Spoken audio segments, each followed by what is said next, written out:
What is going on, everybody? What is going on? If you don't know, now you do know. My name is Clifton Pope, and I am the founder and CEO of Health, Fitness, Wealth Business.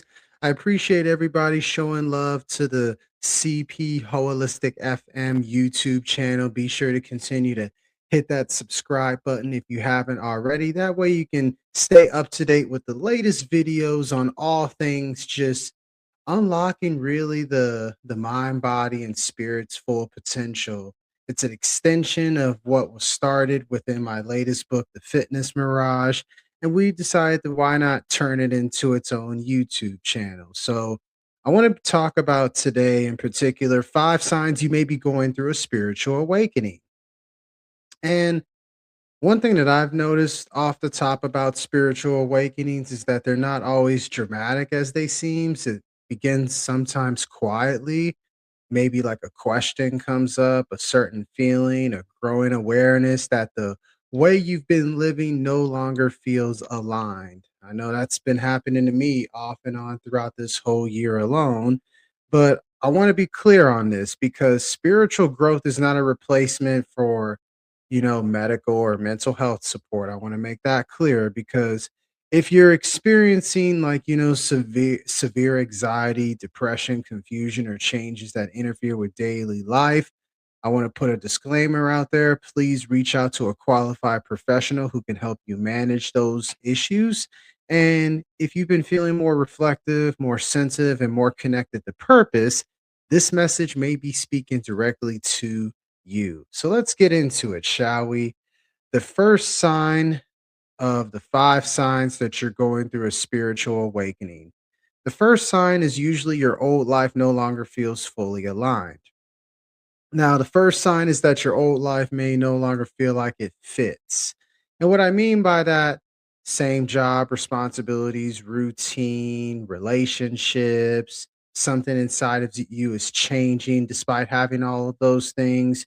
You start asking questions about if this is what you really want, or if you're living from purpose or pressure, or making choices that reflect you, or because they keep other people comfortable, or you start even questioning your values and your beliefs a little bit. Now, this doesn't necessarily mean that you need to quit your job or leave your relationship or change everything within a snap of a fingers overnight. Maybe it means that it may simply means you're becoming more aware of the difference between who you are, who people expect you to be, and who you are becoming.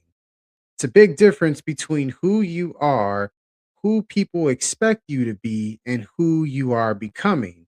Because with spiritual awakenings, they often reveal sometimes you may just be living on autopilot. We've all been there before. It's just a matter of snapping out of it.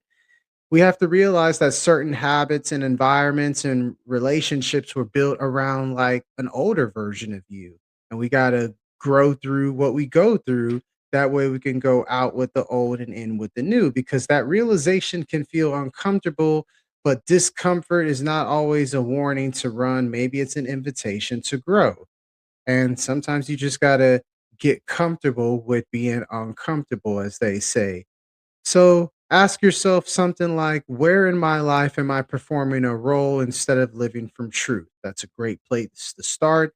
And whenever you answer that question, don't judge the answer that comes up for that question. Just simply notice it and let it be. And that concludes the first sign. The second sign that you may be going through a spiritual awakening is that you crave stillness and depth. I can definitely relate to this personally. I've been focusing a lot more on just being in tune with being in the present moment because it's a gift within itself, and just being mindful instead of being stressed out and always on the go and all that kind of stuff. Because the second sign is a growing desire for stillness. Things that once kept you entertained may no longer satisfy you in the same way. You may feel drawn towards having a moment of silence and prayer, meditation, journaling, nature, poetry, scripture, spiritual study, some quiet reflection, meaningful conversations.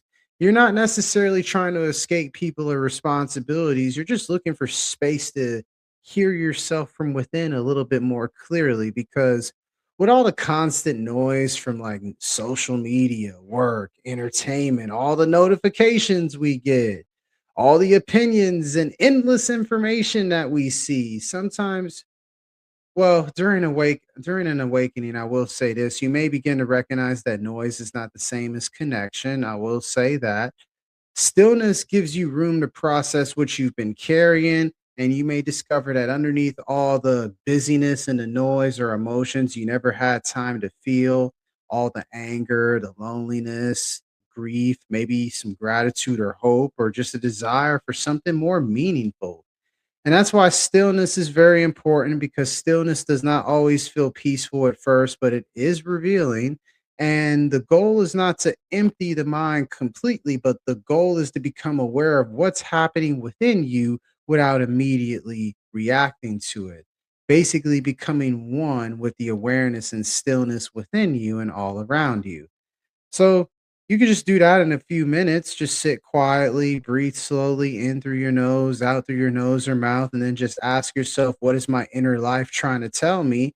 And then if you feel like writing down whatever comes up without editing it, by all means, that's all you. The third sign is you become more sensitive to energy and environments because the third sign is becoming more aware of how people, places, and habits affect your energy. That's a real big thing because you may notice that certain environments can leave you feeling drained, anxious, heavy, distracted, maybe even disconnected. Other spaces can bring some peace, inspire you to be more creative, grounded, spiritually refreshed, and most importantly, encouraged. Now, this doesn't mean you shouldn't label everyone as good or bad energy because there's a lot of people who like to do that. And it means that it means really you're paying closer attention to your eternal responses.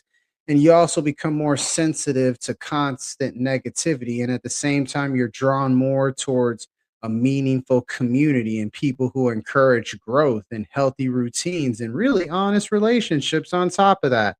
And that awareness can help you make that awareness alone can help you make better choices about what you allow into your mind, your body, and your spirit.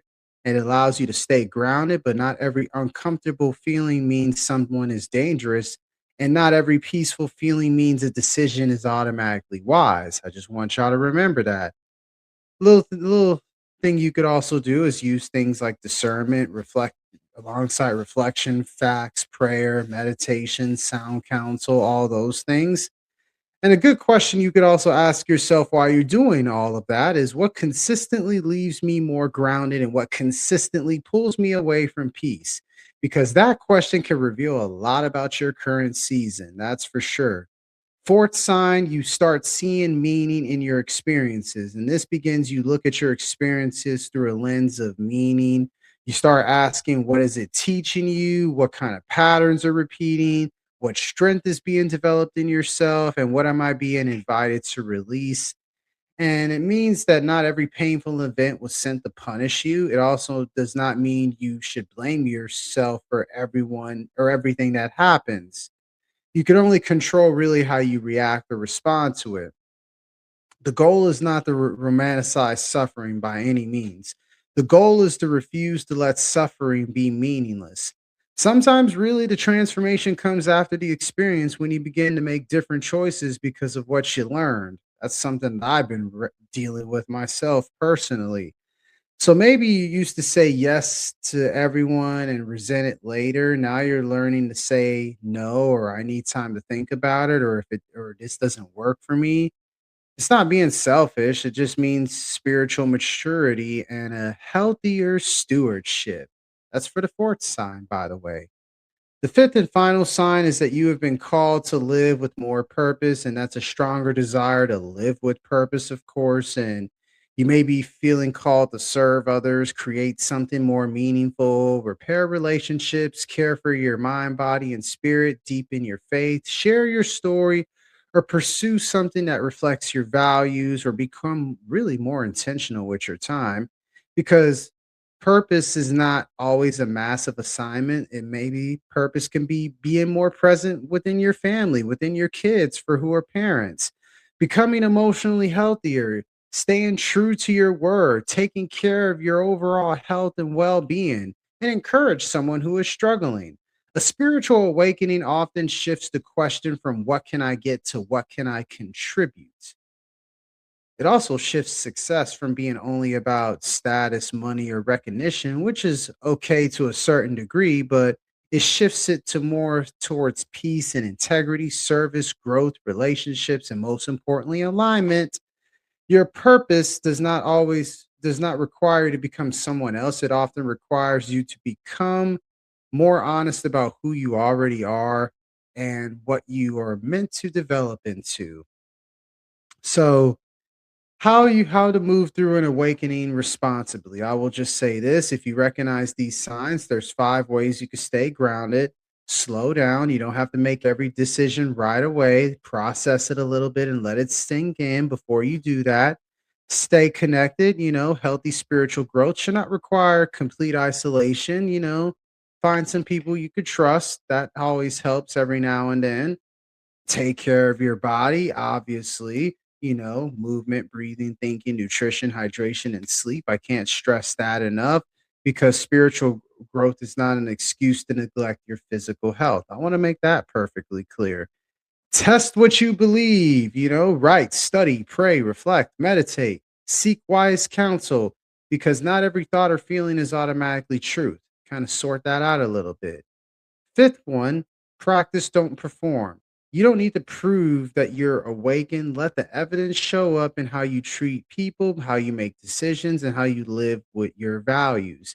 Because real spiritual growth tends to produce more humility, compassion, responsibility, more clarity, and a whole lot of integrity. Remember that, y'all. So I want to recap the 5 signs real quick as we close things out. Your old life no longer feels fully aligned. Number 1. Number 2, you crave stillness and depth. Number 3, you become more aware of energy and environments. Number 4, you start finding meaningful meaning in your experiences, excuse me. And number 5, you feel called to live with more purpose. And if you're experiencing these signs that I just mentioned, you may be entering a deeper season of awareness and transformation. There's nothing wrong with that. Just don't rush it, don't fear it, and don't turn it into a performance. Listen, reflect, stay grounded, let your life show the growth taking place within you. That's what I've been doing a whole lot more lately. And if I can do it, so can you. And of course, if this video helped you, I want you to like, subscribe to the CP Holistic FM YouTube channel. Also, subscribe to the Health Fitness Wealth Business, 1S on the Business 8726 YouTube channel. Share this video with someone exploring spiritual enlightenment. Comment awakening if one of these signs resonate with you. My name is Clifton Pope of Health Fitness Wealth Business. And remember, this journey is not about escaping life. It's about learning how to live with greater truth, purpose, and presence. Peace, love, and positive vibrations, everyone.